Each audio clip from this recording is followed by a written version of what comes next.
Boa noite a todos. Sejam bem-vindos.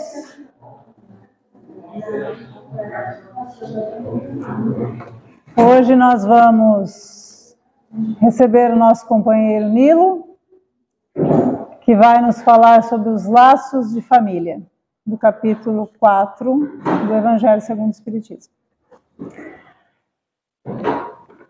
Vamos aos avisos da casa.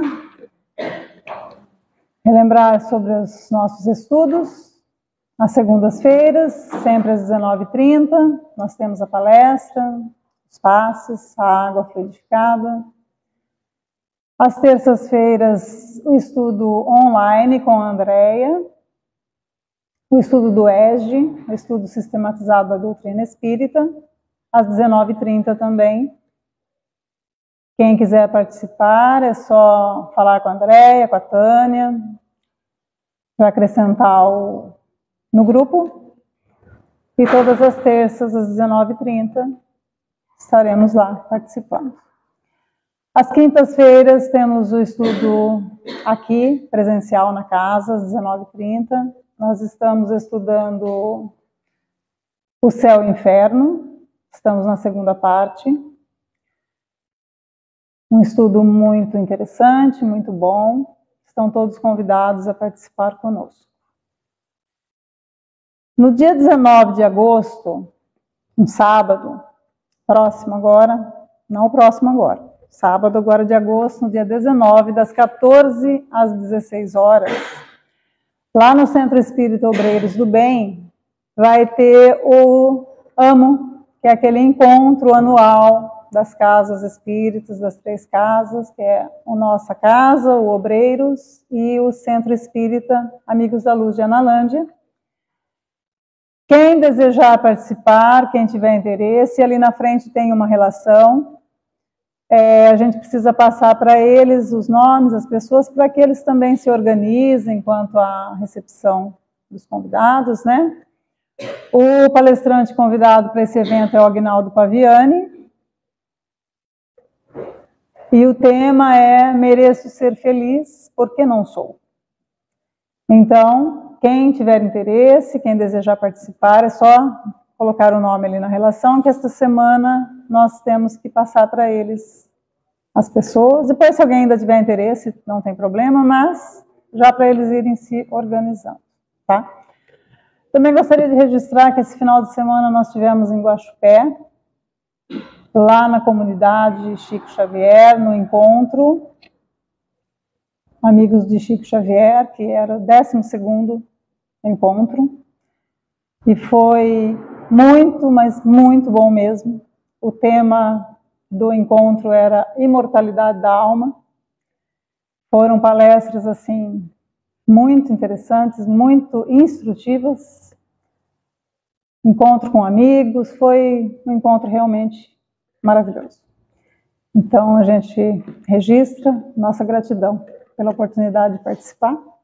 Quem tiver interesse em assistir as palestras, pode acessar pelo Facebook da comunidade Chico Xavier e pelo Instagram, né? Pelo Instagram, também é a comunidade Chico Xavier. Também estão lá as palestras, tá? Se alguém tiver interesse, é só acessar, tá bom?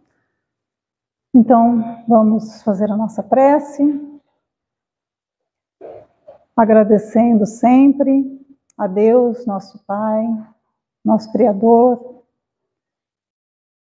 a Jesus, mestre amigo, que nos exemplificou e nos mostrou o caminho a seguir para chegarmos ao Pai.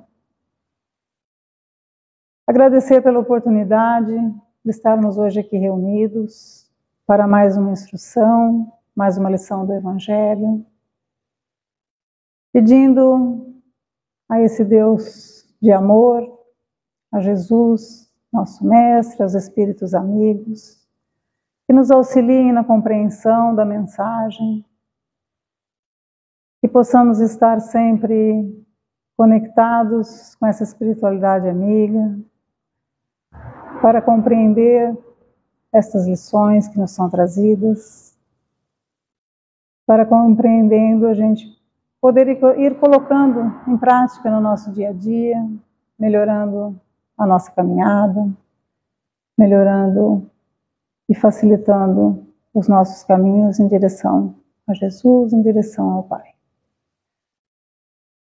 Pedimos também nessa noite por todos aqueles que estão com alguma aflição, com alguma doentes, com alguma dificuldade, que recebam o amparo e o auxílio da espiritualidade, o auxílio de Deus, de Jesus, que se sintam amparados, consolados. Peço também nessa noite que Jesus receba em seu amor, em sua proteção a Dona Georgina, que desencarnou, mãe da minha cunhada, e todos aqueles que, de uma forma ou de outra, retornaram à pátria espiritual, que sejam recebidos e amparados nas suas necessidades e auxiliados no retorno, para que possam prosseguir a sua trajetória lá no plano espiritual. Que sejamos todos envolvidos por essa espiritualidade amiga, que tenhamos uma boa noite de aprendizado. Que assim seja.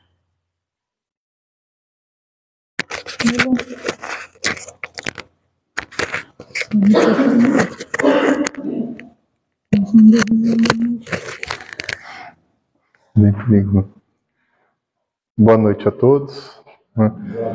Sejam todos bem-vindos à nossa casa. Hoje nós vamos dar sequência no estudo do Evangelho segundo o Espiritismo, no capítulo 4, Ninguém poderá ver o reino de Deus se não nascer de novo. Ninguém poderá ver o reino de Deus se não nascer de novo, Eu estava até pensando, quando eu ouvi isso aqui, falei assim, tinha uma propaganda de cerveja muitos anos atrás, que o pessoal mais antigo deve lembrar, que aparecia metade do nome da cerveja, e falava assim, para bom entendedor, meia palavra basta, Agora, até para o mal entendedor, essa frase não tem como não entender, Ninguém poderá ver o reino de Deus se não nascer de novo. Mais claro do que isso sobre a reencarnação que Jesus nos diz, é impossível de entender, E o Kardec, ele coloca aqui um subtítulo com 6 itens, e o título ela colocou laços de família, porque o título é grande, A reencarnação fortalece os laços de família, ao passo que a unicidade da existência os rompe. E o Kardec vem nos falar sobre quais os motivos que a reencarnação fortalece e por que a unicidade rompe esses laços de família, Então ele começa assim no item 18, item 18 a 23, são 6 itens. Os laços de família não sofrem destruição alguma com a reencarnação, como pensam certas pessoas. Ao contrário, tornam-se mais fortalecidos e apertados. O princípio oposto, sim, os destrói. Então ele está falando aqui desse fortalecimento, e aqui para frente ele vai nos explicando passo a passo, e eu achei uma coisa interessante, que Kardec publicou a primeira versão do Evangelho em 1864, e em 1944 o Chico publica um livro chamado Nosso Lar, pelo espírito André Luiz, nosso querido Chico Xavier, e é interessante como a história de Nosso Lar se encaixa muito nisso que Kardec vem falando aqui agora, Eu estava até conversando com o Sr. Acácio outro dia que nós fomos a Itapira, Sr. Acácio, na volta, e é bem interessante. E o Kardec começa assim: no espaço, os espíritos formam grupos ou famílias entrelaçados pela afeição, pela simpatia e pela semelhança das inclinações. Ditosos por se encontrarem juntos, esses espíritos se buscam uns aos outros. Se a gente for lá em Nosso Lar, tem uma passagem que André Luiz nos fala sobre o campo da música. Campo da música é um local onde as pessoas se reúnem, para ouvir música, e ele fala, ali no centro desse campo da música, tem uma música sublime, muito, muito bonita, tal, mas nos cantos tem músicas variadas, estilos diferentes, como se fosse rock, sertanejo, clássica, e aí as pessoas se agrupam nessas áreas de acordo com aquilo que eles gostam. Quem gosta de rock vai para o canto onde está tocando rock, quem gosta de sertanejo vai para o canto de sertanejo, né? Então as pessoas vão se entrelaçando no plano espiritual dessa forma, né? Então ele fala que as pessoas vão se unindo por aquilo que gostam, né? Por aquilo que sentem, como nós também fazemos aqui, né? Quando encarnados.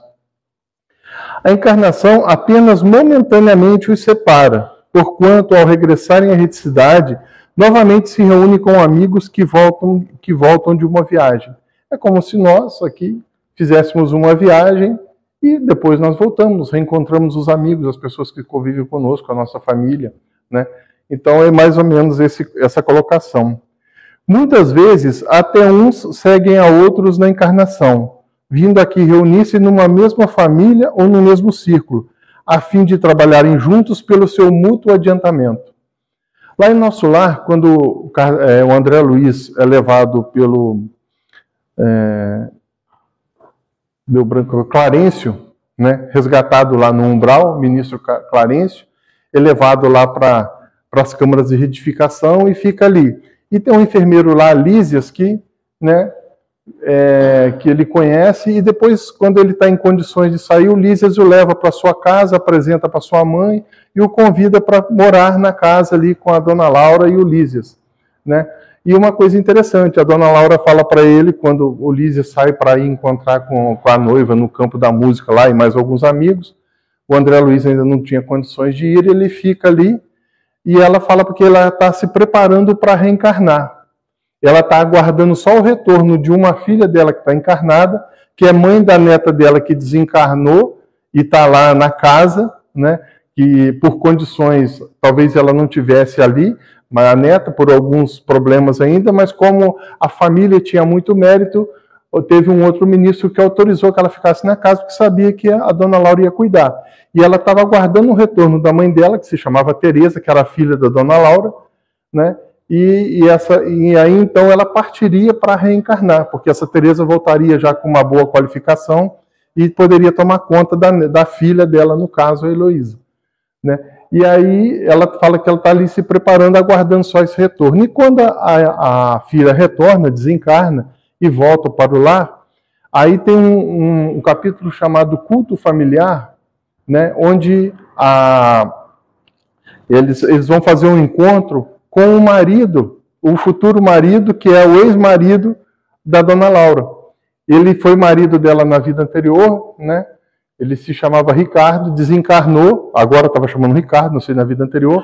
Ele desencarnou, foi para o nosso lar, adquiriu condições de adquirir uma casa, recebeu a dona Laura lá depois quando ela desencarnou, e ele havia reencarnado para eles se reencontrarem novamente. E aí nesse culto familiar é preparado para recebê-lo. Ele é um garotinho, né? Quando lá desligado à noite, quando está dormindo, ele é levado dentro de uma câmara, e ele vai lá, a família recebe com música, tá lá os filhos, né?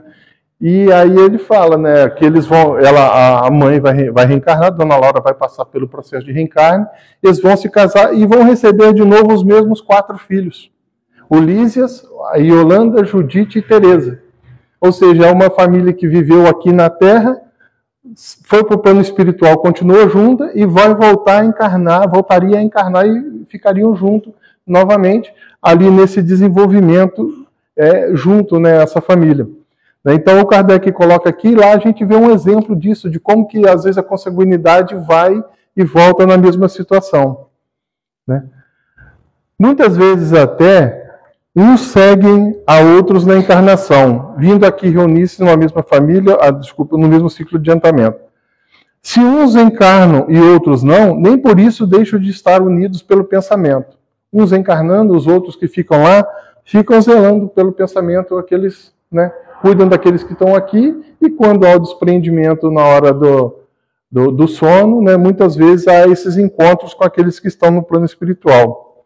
Os mais adiantados se esforçam por fazer os retardatários progredirem. Olha só, é o que acontece, e a gente vai ver lá em nosso lar um exemplo disso muito bonito, que é num outro capítulo, um pouco antes desse culto familiar, chamado Sacrifício de Mulher.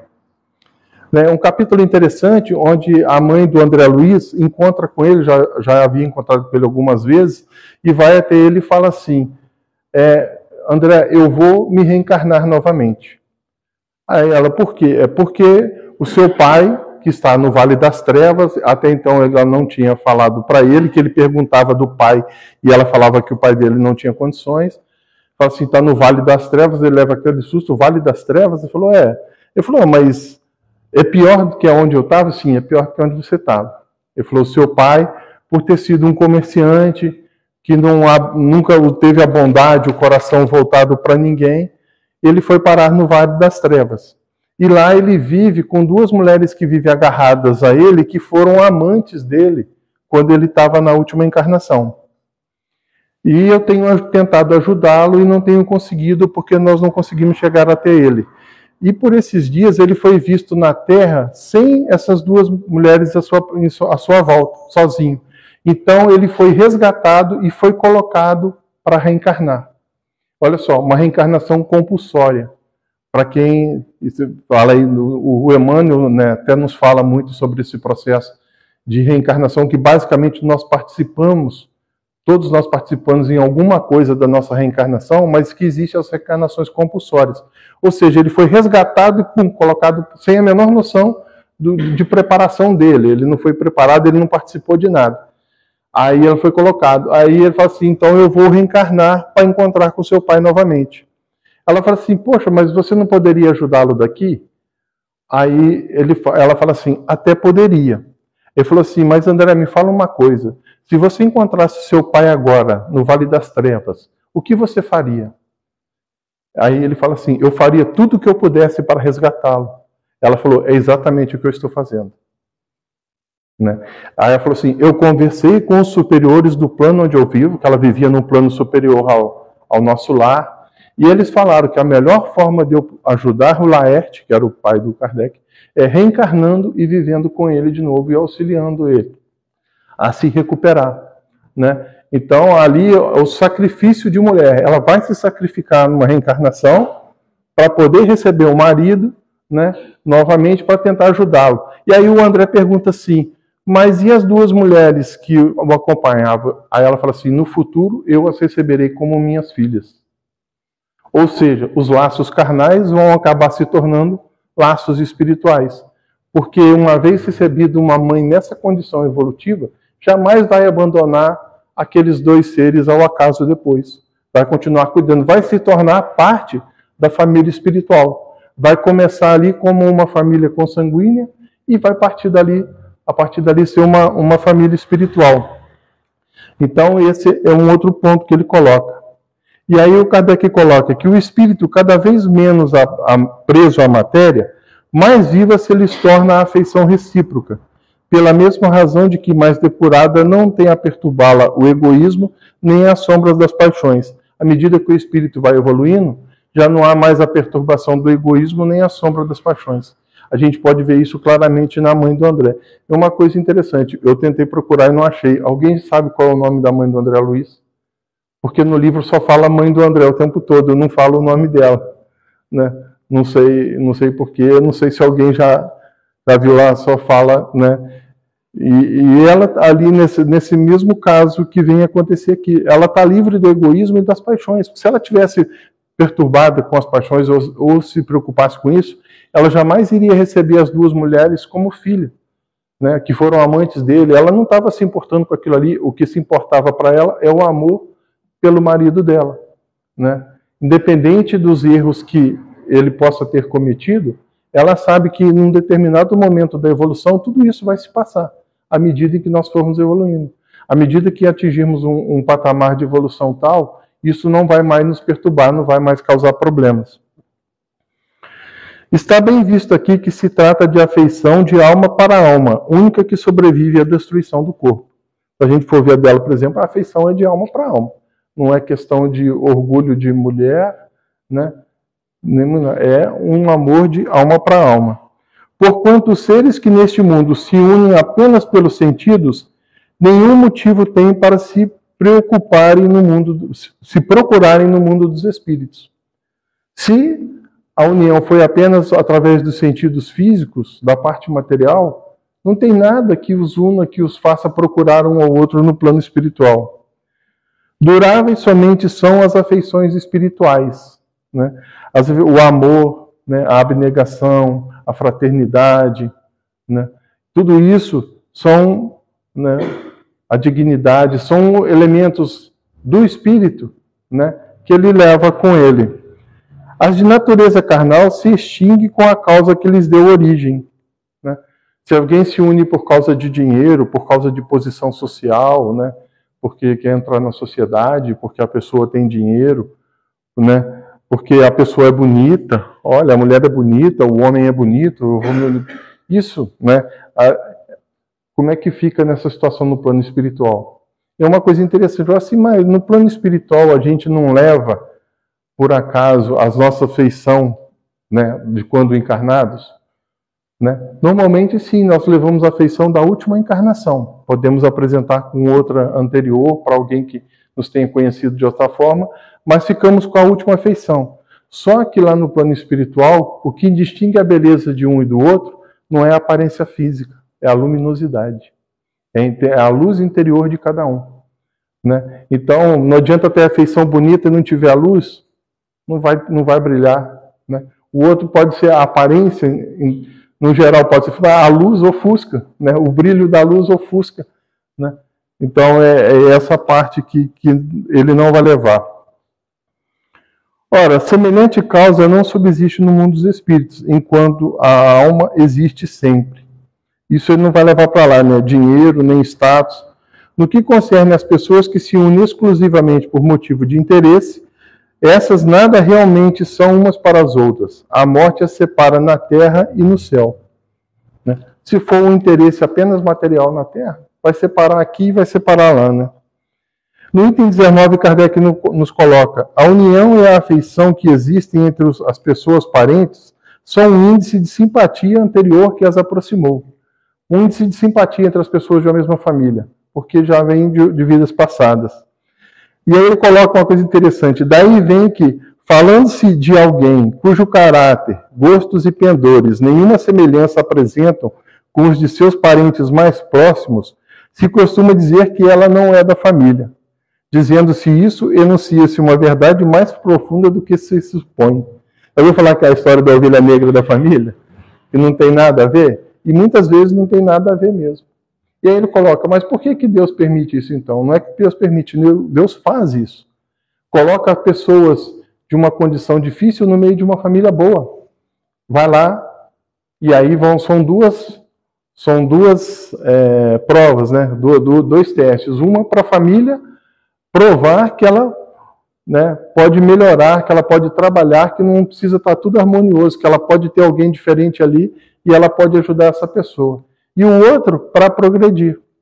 Porque diante de situações difíceis, né, a pessoa ela acaba, né, dando ensejo a essa parte da evolução, do progresso.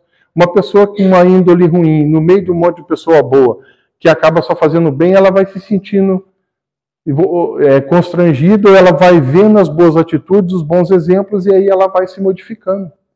Né? Ao passo que o contrário também acontece. Muitas vezes uma pessoa boa é colocada no meio ruim, como prova para ela e muitas vezes para ajudar, porque às vezes ela tem que conseguir vencer diante de um meio difícil, de um meio problemático. E muitas vezes elas vencem. E a gente vê muito isso, muito exemplo assim, de pessoas que tinham tudo para dar errado e saem-se bem. Enquanto a gente vê pessoas que tinham tudo para sair bem e saem para o lado errado. Né? E essas pessoas, em contato com essa sociedade, ela não só muitas vezes muda a atitude das pessoas ali, mas muda a atitude da própria sociedade. E assim os maus se melhoram pouco a pouco ao contato com os bons e por efeito dos cuidados que se lhe dispensam. Quando a gente trata com alguém com carinho, com atenção, a pessoa vai mudando as suas situações. Né? No item 20, Kardec nos coloca: o temor de que a parentela aumente indefinidamente em consequência da reencarnação é de fundo egoístico. Prova naquele que o sente falta de amor bastante amplo para abranger grande número de pessoas. É como se a gente fosse aumentando gradativamente a família, e não pode. Nós só vamos amar uma única pessoa, nós só vamos gostar de uma única pessoa, nós só vamos ajudar uma única pessoa. Nós não podemos ajudar mais do que uma, né? Ele coloca, um pai que tem muitos filhos ama-o menos do que amaria um deles se fosse único. Quem tem um filho ama, né, de uma forma. Quem tem dois, ama os dois da mesma forma que se tivesse um. O amor não divide. Muito pelo contrário, eu acho que o amor multiplica. Quanto mais ele tem, né, tem 4, ama os 4 da mesma forma. Divide a atenção? Divide a atenção. Aí realmente não, né, divide o carinho, mas a forma de amar, essa não divide, né? A forma como nós amamos ou respeitamos as outras pessoas não divide. A forma como nós temos um amigo e nós conhecemos uma outra pessoa e nos tornamos amigo delas, o outro amigo não diminui a intensidade por causa disso, porque isso é um sentimento. O sentimento ele não divide. Muito pelo contrário, acho que quanto mais amigos, quanto mais nós temos, mais nós engrandecemos, mais nós aprendemos a gostar, mais nós aprendemos a sentir, melhor nós nos sentimos, né? Mas tranquilizem-se os egoístas. Não há fundamento para semelhante temor. Do fato de um homem ter tido 10 encarnações, não se segue que vai encontrar no mundo dos espíritos 10 pais, 10 mães, 10 mulheres, o número proporcional de filhos e de novos parentes, né? É o exemplo aí da Dona Laura mesmo, né? Lá do nosso lar. Eles eram em 6, voltaram para o plano espiritual, aí ficou só 5, porque quando uma voltou, o pai já tinha encarnado, quando a filha mais nova, quando a última desencarnou, o pai já estava encarnado de novo, mas eles iam reencarnar e juntar os 6 de novo, a mesma família, né? E aí tem uma outra coisa interessante ali também no nosso lar, de Tobias, né? Tobias é um enfermeiro lá da regeneração, quando o André Luiz está trabalhando lá, e uma hora ele convida o Tobias para ir na casa dele, e chega lá na casa dele e ele apresenta, ó, essa aqui é a Hilda, minha esposa, e essa aqui é a Luciana, minha irmã, né? Aí depois ele vai descobrir que a Luciana também tinha sido esposa dele, não era irmã. Aí ele falou assim, como assim? Ele falou assim, você não deve saber do meu caso, mas eu fui casada com a Hilda, ela morreu durante o 2º parto, e eu contraí núpcias com a Luciana, né? E aí ele contraiu núpcias com a Luciana. E a Hilda, né, tem uma coisa interessante, que ela fica, no começo, ela fica meio revoltada, né? Porque a mulher está tomando o lugar dela. Até que um dia alguém chega para ela e fala assim, ela está sendo a mulher do seu marido ou a mãe dos seus filhos que eles não têm? Aí ela parou e pensou, poxa, ela trata meus filhos com um carinho de mãe. Ela falou assim, pois é, ela está sendo mais mãe dos seus filhos do que a mulher do seu marido. E aí, quando elas desencarnam, os 3 vão viver juntos na mesma casa, né? As 2, ex-mulher e ele. É claro que ali não tem, é um sentimento de amor de pessoa para pessoa, não é a gente vê aquilo como uma coisa sexual, não tem nada, é simplesmente um amor. E eles tinham um respeito muito grande pela Hilda, tanto que a Luciana chamava ela de mãe. E ela falava assim, vocês não venham falar nada para mim. Ela ficava meio chateada quando os 2 começavam a elogiar a Hilda, que era mais velha. Eu falei, eu também tive meus problemas. Eu não entendi de pronto todo o que aconteceu, entendeu? Você mais vai com o tempo entendendo. Então é um sentimento que nasce ali. Então é uma família que vai se construindo. Aí agora ele fala, vejamos as consequências da doutrina anti-reencarnacionista, no item 21. Ela necessariamente anula para a existência da alma, aquilo que a Andréia nos falou aqui segunda-feira passada. Se não existe reencarnação, se é só encarnação, a alma começou ali, né? Então ela anula para a existência. Se ela anula para a existência, fala assim, sendo estas criadas no momento em que a alma do corpo não há entre elas nenhuma relação e são completamente estranhas uma com a outra. O pai é estranho a seu filho, a filiação das famílias fica assim reduzida a só filiação corporal sem qualquer laço espiritual. O pai ainda pode ter a relação corporal ali do DNA. E o avô? Aí teve um colega uma vez que falou assim, não, mas é que o gene de um passa para o outro, que passa para o outro, que passa para o outro, por isso que tem a descendência, por isso que é ligado. Porque ele fala assim, aqui, ó, se for assim, ninguém pode se gabar de falar que tem alguém no passado lá da família que era uma pessoa. Você não tem nenhuma ligação com ela. né? Aí tem uma coisa interessante, eu tive um outro colega uma vez que conversando com ele, ele falou que ele não acreditava na reencarnação, acreditava em Deus, né? Acreditava no espírito, que o espírito existia antes, mas não acreditava na reencarnação. E aí eu falei com ele assim, mas você acredita que o espírito existia antes de encarnar? Ele, sim. Eu falei assim, aliás, não, desculpa, eu primeiro fiz a pergunta, então como você me explica a diferença entre as pessoas? Só me explica isso. Por que uma pessoa é diferente da outra? Se você acredita em Deus e que Deus é bondade, ele não pode escolher aleatoriamente porque cada um é de cada modo. Aí ele falou assim, não, Nilo, é porque a gente já existia antes como espírito. E aí nós já estudamos, já trabalhamos, já acertamos, já erramos, e aí depois nós encarnamos. Aí eu falei assim, então quando a gente morre, a gente para de existir. Ele falou, não, quando a gente morre, a gente volta para o plano espiritual. Aí eu falei assim, para o mesmo lugar de onde a gente veio, ele para o mesmo lugar. Aí ele falou, bom, vamos ser do mesmo jeito? Vamos ser do mesmo jeito. Eu falei, mas então se eu encarnei uma vez, porque eu já existia antes, e desencarnei e volto para o mesmo lugar, por que eu não posso encarnar de novo? Eu falei assim, você está me falando que se um dia eu sair daqui e for para os Estados Unidos e voltar para o Brasil, eu não posso ir mais para os Estados Unidos, porque eu já fui uma vez. Se eu estou no mesmo lugar, nas mesmas condições que eu existia antes de encarnar, por que eu não posso voltar de novo? Ele parou, pensou, não me respondeu, mas com certeza, né, ali teve uma ideia, né? Com a reencarnação, os ascendentes e descendentes podem já se terem conhecido, vivido juntos, amado, podem se reunir mais tarde a fim de apertar entre si os laços de família. Isso quanto ao passado. E quanto ao futuro, né, a anti-reencarnacionista? Segundo um dos dogmas fundamentais que decorrem da não reencarnação, a sorte das almas se acha irrevogavelmente determinada após uma só existência. Ou seja, se eu só encarnei e morri, só tenho essa existência, a minha sorte está definida aqui. Se eu fui bom, vou para o paraíso. Vou ficar lá tocando harpa para o resto da vida, né? Se eu fui mal, vou para o inferno, vou queimar no fogo do inferno, que é um fogo que queima, mas não queima, né? Você queima, mas não acaba. Né? Não dá nem para entender um fogo que queima e não queima, né? Então, vai ser uma única, né? Nessa é a única ideia que eu tenho. E aí o Kardec nos coloca aqui. A fixação definitiva da sorte implica a cessação de todo o progresso. Ou seja, se está definido que morreu, acabou, aí quem foi bom vai para o céu, quem foi ruim vai para o inferno, não há mais nenhum progresso. Acabou-se todo o progresso aí, né? Já está definido. Conforme tenham vivido bem ou mal, eles vão imediatamente para a mansão dos bem-aventurados ou para o inferno. Ficam assim imediatamente para sempre separados e sem esperança de tornarem a juntar-se. Ou seja, esse é o rompimento definitivo dos laços de família. Se eu só tenho a encarnação, vivi, ou os dois vão para o inferno e vão viver juntos, ou os dois vão para o céu. Se um for para o céu, o outro for para o inferno, né? Como é que fica? O rompimento é definitivo, nunca mais vai ter. E quem define essa linha do que vai para o céu e o que vai para o inferno?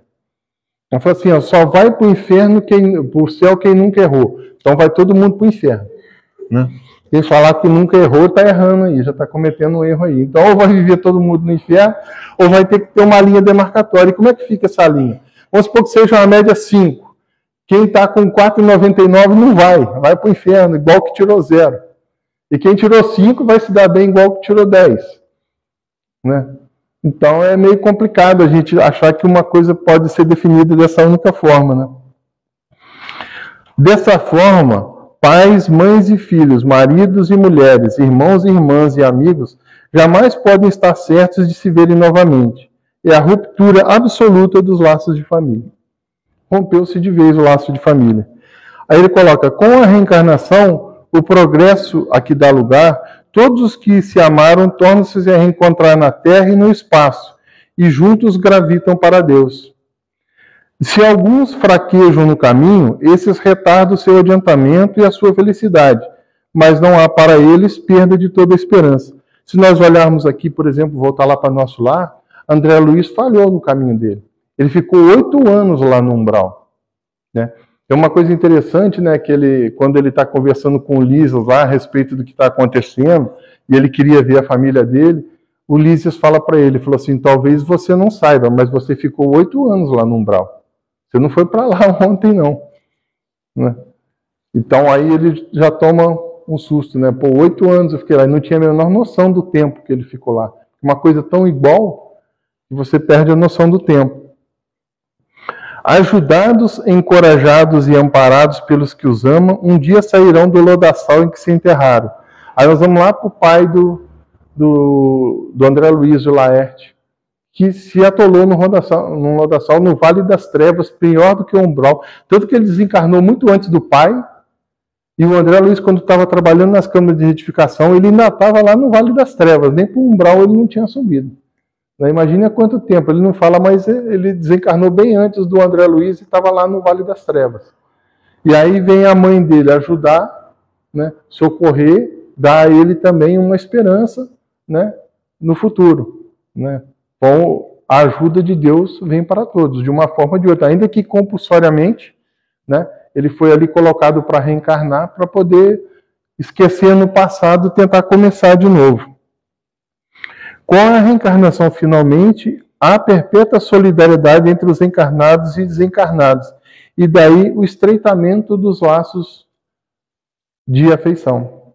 Então, se há relação aqui e lá, e depois aqui novamente e lá novamente, a relação de família se estreita e não ela se rompe.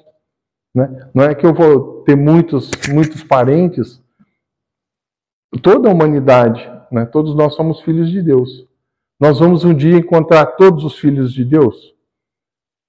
Eu acredito que não, porque a imensidade que tem, mas ainda assim todos, né? E aí, para encerrar, ele coloca, em resumo, 4 alternativas se apresentam ao homem para o seu futuro além-túmulo. Primeiro, o nada, de acordo com a doutrina materialista. O nada, morreu, acabou, não existe nada, né? Essa é a doutrina materialista, muito pouco aceita hoje em dia. Na época de Kardec era bem forte a doutrina materialista, né? Tanto que no começo da trajetória do Espiritismo, os materialistas foram os que mais se bateram de frente ou lutaram contra o Kardec, porque aquilo ali atingia diretamente os seus interesses. Né? Depois que a igreja viu que a coisa estava aumentando, é que a igreja começou a se preocupar e ela então começou a bater de frente. Mas, num primeiro momento, quem bateu de frente com a doutrina espírita foram os materialistas, porque bate diretamente contra o interesse pessoal de cada um. Ou seja, se você está fazendo uma coisa que vai falar, depois você vai ter que pagar por isso, o cara não quer pagar. Né? Aí é onde que vai o primeiro. Segundo, a absorção do todo universal de acordo com a doutrina panteísta. A doutrina panteísta diz que tudo é Deus, tudo que existe é Deus, e não é obra de Deus, é o Deus mesmo. Então Deus seria uma criança solitária no universo brincando com ela mesma. E nós não teríamos nenhuma individualidade. É como se pegássemos um conta-gotas, pegássemos uma gota de água doce, fôssemos no oceano e pingássemos essa gota no oceano. Vai lá na praia, entra na praia, uns 3 metros na praia, pinga, e tenta pegar de volta essa gota. Consegue? Nunca mais. Quando ela bateu ali, ela já se contaminou e virou salgado. E nunca mais você consegue recuperar essa gota de água. A doutrina panteísta seria isso. Você vai por um todo que você não tem individualidade nenhuma. É como se fosse a materialista, dá no mesmo. Você não tem noção de nada, não sabe nada, não tem finalidade nenhuma tudo que você faz aqui. Terceira, a individualidade com a fixação definitiva da sorte, segundo a doutrina da igreja. É aquilo que eu falei a respeito de ir para o céu ou para o inferno. Né? Ou você vai para o céu ou você vai para o inferno. Então não há meio termo. Se você vai para o céu ou vai para o inferno, você tem que ver onde está a linha demarcatória disso daí. Né? E é um rompimento definitivo dos laços de família. E o quarto, ele coloca a individualidade como progressão definitiva, indefinida, conforme a doutrina espírita. Segundo as duas primeiras, os laços de família se rompem por ocasião da morte e nenhuma esperança resta às almas de se encontrarem futuramente. Com a terceira, há para elas a possibilidade de se tornarem a ver, desde que sigam para a mesma região. Tanto pode ser o inferno como o paraíso. Se for os dois para o paraíso ou os dois para o inferno, ainda vai ter a possibilidade de se encontrar. Com a pluralidade das existências, inseparável da progressão gradativa, há a certeza na continuidade das relações entre os que se amaram, e é isso que constitui a verdadeira família. Ou seja, da evolução gradativa. A evolução não dá saltos, né? Nós não vamos dar salto, mas ela é gradativa. Né? Aquilo que a doutrina espírita fala, né? Ela não fala em salvação, ela fala em evolução, né? Nós vamos evoluir gradativamente. E a evolução é aquilo que nos molda a cada passo da nossa jornada. Quando nós nos adaptamos a cada passo. Né? Evoluir é nos adaptar de acordo com as nossas necessidades no dia a dia. Todo dia nós vamos nos adaptando a uma nova situação. Um dia nunca é exatamente igual ao outro. Pode até parecer que fisicamente foi, mas todo dia nós temos um pouquinho a mais de consciência do que somos, de que somos espíritos, que estamos aprendendo, né? Que nós aprendemos sempre um pouquinho mais. Uma vez eu ouvi uma pessoa falar num programa de televisão, sobre carros. O cara falou uma frase que eu achei muito interessante, que ele falou que estava aprendendo, era um senhor de idade e estava aprendendo a fazer uma outra coisa, e falou assim: o dia que nós pararmos, acharmos que não temos mais nada para aprender, nós começamos a morrer. O dia que a gente achar que não tem mais nada para aprender, nós começamos a morrer, mas não o corpo físico, a morrer o espírito. Porque todo dia nós temos algo novo para aprender. Meus irmãos, era isso que nós tínhamos a colocar na noite de hoje. Nosso muito obrigado.